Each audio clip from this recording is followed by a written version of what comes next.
Okay, so moving on from there, let's talk about the other senses. Now moving into touch and pain and stuff. Okay, so touch is it's actually super important. They've done studies on rats and other small animals where they find that if you deprive, say, a rat from being touched by its mother or whatever, it actually leads to some really bad consequences. So the rat will produce less growth hormone, and it'll also have issues with its metabolism. They're not entirely sure why, but that definitely happens. So touch seems to be really key to our development. Now, keep in mind that the sensory systems in your skin are a little more simple than, say, optics or listening, but you do have many different kinds of sensory receptors in your skin. Your skin's actually technically your biggest sensory organ because all flattened out it'd be about 20 square feet and weigh about 6 pounds. It's distributed unevenly throughout the body, and that's important. So think about it for a second. What might be if sensory receptors in your skin are not evenly distributed as they are? What does that mean? What would the result of that be? Think about it for a second.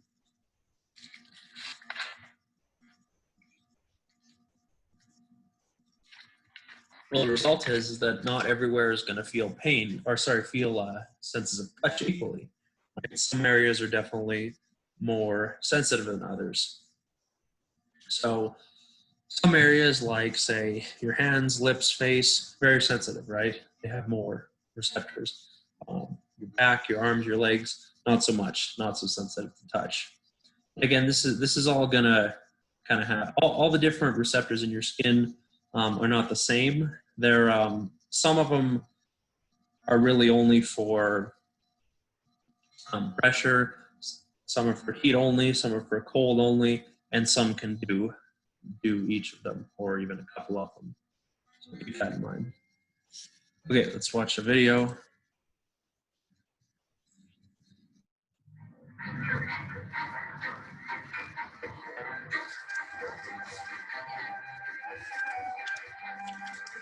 Hi. Larry. Hi. Very nice to meet you, Edie. We're going to do a little demonstration here called the rubber hand illusion. It's going to be a little scary. This illusion may look but it reveals one of the most important new ideas. Why don't you put your other hand out? Right there. Good. And can you put this hand down right over here and just curl it up like the rubber hand's curled up a little bit. All right. Now, what I'm going to do is try to position the rubber hand so it looks like it's your own. Okay. Could you imagine that being your own hand, kind of? Yeah. What we're going to do is we're going to stroke your fingers simultaneously, the rubber finger and your real finger, and hopefully this will convince you that the rubber hand is your own, that your brain will actually adopt this hand. In the illusion, simply watching the rubber hand being stroked at the same time as the real hand is enough to trick the brain into adopting it as its own. We like weird. And slowly but surely, you should feel that the hand you're looking at is actually part of your body. Feels like you're touching my hand with that one. Right. So it feels like this is your hand that I'm touching, right? Yeah.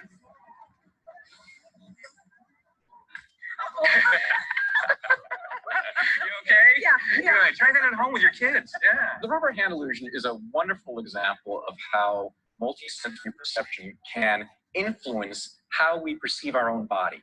I mean, that's how deep multisensory perception runs. When you hold your hand out, it's generally thought that you know it's there because of the information you're getting from your muscles and your tendons and that sort of thing. But what the rubber hand illusion does is show how that can be overwritten by visual information. Okay, The rubber here comes your fun surprise. shows the powerful connection between what we see and what we feel. But it reveals even more than simply the way our senses are connected. It hints that a fundamental change in the brain is taking place.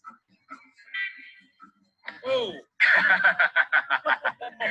Isn't that strange? Yeah, that's creepy. So what might be going on in the rubber hand illusion is that the brain is actually changing to accommodate the new rubber hand, going through some sort of, structural change that we call neuroplasticity. Neuroplasticity is an exciting new idea that suggests the brain can change in response to experience. And this is what's taking place in the rubber hand illusion. The brain may be temporarily rewiring itself to adopt a plastic hand as its own. That's your hand now, huh? Is that a little weird? Yes. Yeah, we like weird perceptual psychology. Yeah. Was that scary? Good, we like that. Pretty wild, huh? The brain almost adopts another hand. Okay. So moving on, pain is of course kind of an extension of your skin cells. Well, not just your skin cells, but other cells have them too, right? A lot of them, kind of the most of them, are in your skin, but the pain receptors. But there are of course other places too, in your muscles, especially. So, because obviously we need to be able to see, or sorry, we need to be able to feel when there's muscle pain, not just skin pain, like someone slapping you or burning yourself or whatever. So what exactly is pain? Well, it's an unpleasant sensory and emotional experience associated with actual or potential tissue damage. But let me ask you a question. Pain is obviously unpleasant, not something we enjoy. But what's the function of it, right? What does it help us do? Think about that for a second.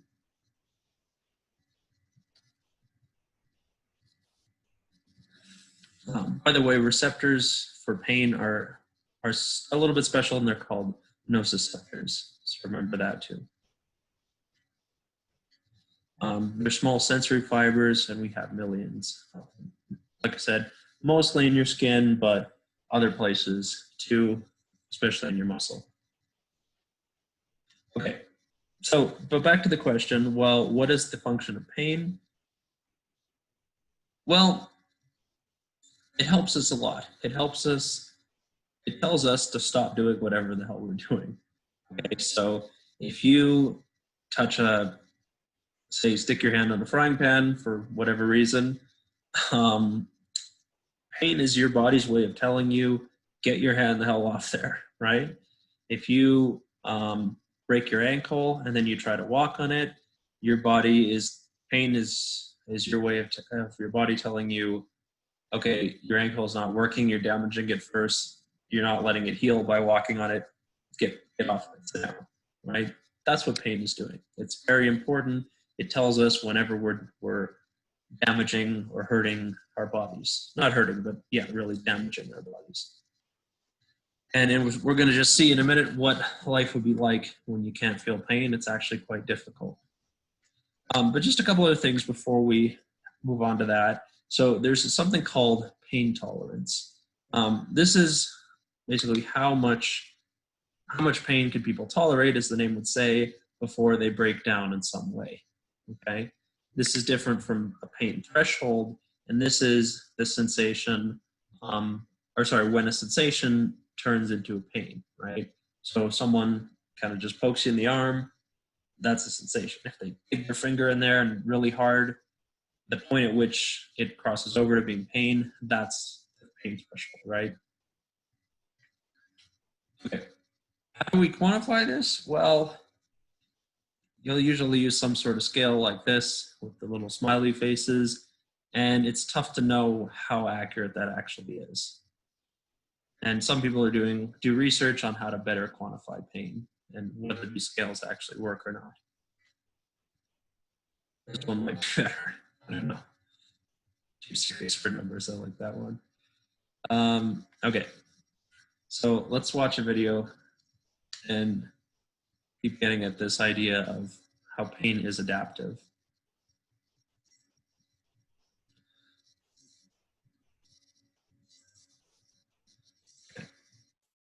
So rare that No one, not even experts, know how many people it affects. It's known as CIPA, the inability to feel any physical pain.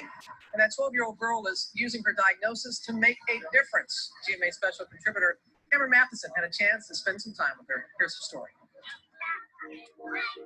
What if pain, the thing that parents try hardest to protect their children from, what if that was the thing your child needed most? Everyone's like, oh, what a good baby you have. But as time went on, the red flags started going up. From the moment she was born, Ashlyn Blocker didn't cry when she was hungry or had diaper rash, or even when, at just 8 months old, her parents took her to the eye doctor. When that eye in her eye, everyone just kind of gasped. She had a big corneal abrasion across her eye. They were astonished she wasn't in pain. It was then her parents got the shocking, devastating news. Their baby couldn't feel any pain. It was scary because, there weren't very many good outcomes that were involved with this condition. People passing away from appendicitis because they didn't have the warning signs, and bone infections. I understand that the toddler years were some of the worst, where she would continue to injure herself. Yeah, the biting, her burning her hands, different things. Star actually would wrap her hands up with athletic tape. She'd be our little boxer. Photo after photo document injuries that pained her parents, but not their little girl. What is it like for you to send her out the door every day, knowing what can happen without you there to watch? It was rough at first. A medical mystery that for Ashlyn, now 12, I love this room. Thank you. I love the color, is just a normal part of life. How would you describe somebody like me, where it feels like that to not have any pain? It's just me. It's all I ever known. You tell me which finger you feel it on, okay? Hoping to learn more about this rare condition, researchers at the University of Florida have been testing Ashlyn since 2004. And a few years ago, were able to pinpoint the exact gene that affects how strongly pain signals are sent to the brain. Findings that may one day lead to new pain treatments. There's a reason for everything, and Ashlyn's here for a reason. But for today, Ashlyn, just a normal 12-year-old girl who loves pageants and playing in the school band. And crocheting. It's turned into a fundraising tool for an astonishing family project. All of these you're going to raise money for the camp. Yeah. Ashlyn had a dream one night that we started a camp for families like us. I knew instantly what I was meant to do. That dream became reality this past November when the family started Camp Painless But Hopeful and hosted 8 families also dealing with this incredibly rare condition. What was it like to see Ashlyn associating, having fun, playing with other kids? It was like,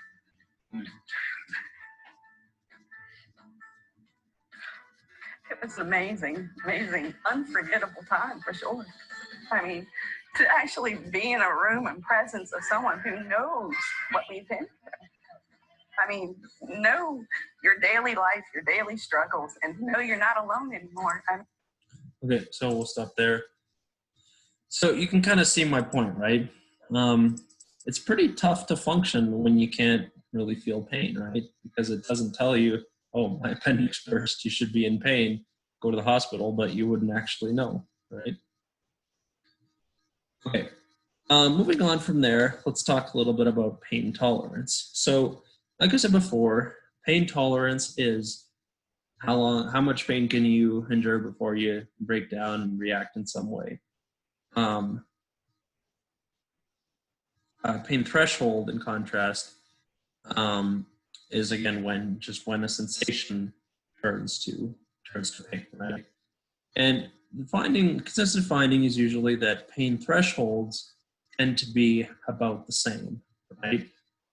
So the point at which someone decides, okay, you're not just poking me, you're punching me, that's about the same across individuals.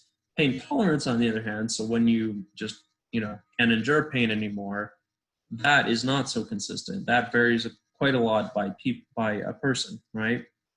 And lots of psychologists have been curious about this and trying to understand, well, why is that the case? Why is it so different across individual people? Shouldn't it be the same? And there's a lot of different explanations, most of which are not really exclusive. So remember, if we talked a long time ago about kind of the biopsychosocial approach, so kind of combining aspects of biological explanations, psychological explanations, and social or cultural explanations for phenomenon. So let's apply that to the issue of pain. Well, the bio approach can, I should say, explain it in terms of spinal activity in the fibers. That seems to be linked to your pain tolerance level. Genetic differences in endorphins, that seems to be important. Just how your brain might react differently and interpret these signals seems to play a role. So those are all biological reasons. But there's also psychological reasons. Two big ones are expectations and attention. So you might have experienced this before. I know I have. If you're in the middle of an athletic competition, so say you're trying to win the state championship and you bust a finger. Well, I think I could play through that, honestly. Like when you're in the heat of the moment, if you're playing a really high octane, kind of high adrenaline game, like say football, I mean, I haven't done it personally, but I know guys who have played through stuff like that. And it's funny because you think like, okay, it's just, how could they do that? They must be so unbelievably tough. The truth is that just attention plays such a big role in it, right? Like when you have your mind on everything that goes into playing football, you got to remember what your job is. You have to remember, what you're doing on the next play, whatever it might be, and just kind of fixating on winning the game. That kind of shift in attention can just make the pain hardly even noticeable, right? So attention can definitely play a big role there. It might not just be attention, it might be endorphins and stuff related to the physical activity, but try to talk to someone who's experienced something like this. Because the funny thing too is that you can kind of play through an injury, but then once the game ends, you're just like in all kinds of pain, and it sucks. So you can forget about it while you're still playing, but after that, it really sets in.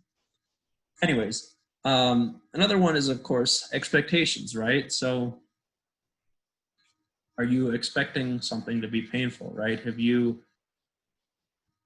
think that breaking a bone is actually that painful? I remember when I broke a wrist playing football. It was just practice, so I did sit out. I still ran the sprints at the end of the practice, but I didn't do any of the drills. So I had heard from someone, this is before I had ever broken a bone, that broken bones are not really that painful, at least initially. They just kind of feel weird, right? I would tend to agree. I think like a torn ligament is a lot more painful, which I've also done. Whereas a broken bone, it just kind of feels weird, right? Mind you, it wasn't a huge bone for me, but I don't know. So anyways, going into this, when it happened, I thought, okay, I'm pretty sure I broke my wrist here. And I, maybe kind of implicitly didn't expect it to be super painful, and that, maybe that altered my pain perception. Maybe that made me think, yeah, this really isn't so bad. It just feels kind of weird. It aches a bit, but I'm not expecting it to be super painful. Maybe it won't be. And maybe hearing the story and hearing my opinions about how tearing a ligament is a lot more painful if you ever have the unfortunate event of tearing a ligament, because of that expectation, you'll kind of experience it as more painful. So expectations, bottom line, can play a big role, right? Okay. And then the last one, of course, we could explain this in terms of kind of social and cultural influences. So culture could definitely play a role there. Like, again, going back to the example of playing for a football game, well, I think I could, get a leg cut off, and my coach would have told me his classic line of, suck it up and get back out there. Or he used to say, it's a stinger, walk it off and get back out there. Anyways, kind of your culture, and your situation, as well as the influence of others, could definitely have an influence on your pain perception. So are others kind of empathic towards it? Are they kind of just saying, oh, it's no big deal, suck it up? what's also kind of the norm of your culture, right? So something like giving birth. I've been told many times that giving birth is the most painful thing a human can endure. So in that situation, it's pretty socially acceptable, and others are going to be pretty understanding, and it's kind of culturally acceptable to, you know, like scream and yell. I don't know, because obviously I've never given birth, but it is kind of looking at it from a social standpoint, understand people are kind of embracing that this is going to be super painful and that it's okay for you to admit that, right? So that could be another thing, right? Social influence and kind of what people expect could also determine how you perceive pain. Anyways, kind of getting back to the overarching issue though, like we said before, one approach is likely not going to explain is almost never going to explain the whole story. So it could be a combination of all these different things, could be, you know, one at a time depending on the person, right? The bottom line is that all these things could contribute to how an individual perceives pain. So their situation, their, you know, psychological factors, social context, biological reasons. So next time you think they're overreacting to, you know, boo-boo, give them some sympathy, because your pain perception is likely different from theirs. I had a really wimpy friend in high school who used to cry about everything, and you know, I was not sympathetic at the time, and I should have been more sympathetic. Okay, one more video. Brian Wagner is one of the 900 amputee patients from the wars in Afghanistan and Iraq. Most injuries can be treated quickly, but there are some haunting side effects. Wagner was injured by an IED while serving in Iraq. He lost part of his right leg, but the pains linger. Like I can stab me between my toes, like with like a knife, like, you know, like a poker, or in the arch of my foot or the heel. The more like annoying ones, like when the big toe crossed over your second toe, or like when you know, there's a little sharp spot, you put a sock on, like pulls your toenail back like that. And in general, will dissipate over several month period. And some people would actually last for years to decades. The cause of phantom limb pain is still unknown, but there is new treatment to make this pain go away. What we've been offering to some of the patients in our clinic here is something called mirror therapy. At the beginning of therapy, they take off their shoe or sock and then place the mirror between the legs and then move the foot sort of up and down like you're sitting on a pallet or lifting off. It literally feels like you're moving your foot. Like it feels like your foot is there, like the reflection and, you know, just the way you move it and everything. I mean, it's nuts. When the patient uses the mirror and looks into it and sees the reflection in the mirror attacking their foot, they think that it is the amputated hand or foot returned. By doing the movements, you're basically either quieting down excess activity in the brain, which may be generating the same limb, or you may be wiping away any bad memories of that limb. Veterans say the treatment is working. Mirror therapy is now offered routinely to lower limb amputees at Walter Reed. Dr. Zhao says it may work better than conventional pain medication for people who want to stay active. So we're convinced that the mirror is what is actually treating pain, and it's the visual component of this therapy that's actually modulating pain response. And young men and women, and they were very active before their injury, and so you want to get them back to the point where they actually do everything they did before, and hopefully even more. Wagner says he's almost there. After I got it cut off, I was worried about that I couldn't do all the things I used to do. But once I started getting more active, and I don't know, I've never stopped. And Wagner says he won't stop anytime soon. From Washington, I'm Walter Morris. Pretty wild, right? By the way, this isn't exclusive to people who actually just like have a fully functioning limb and then lose it. Some people who were born without a limb can experience this too. That might be a different mechanism. That might be due to the fact that their brain is kind of expecting them to have that limb and then they don't. Well, I guess that might be a similar mechanism. But bottom line, it's not just people who had a limb and lost it. It's people who were born without one. Okay.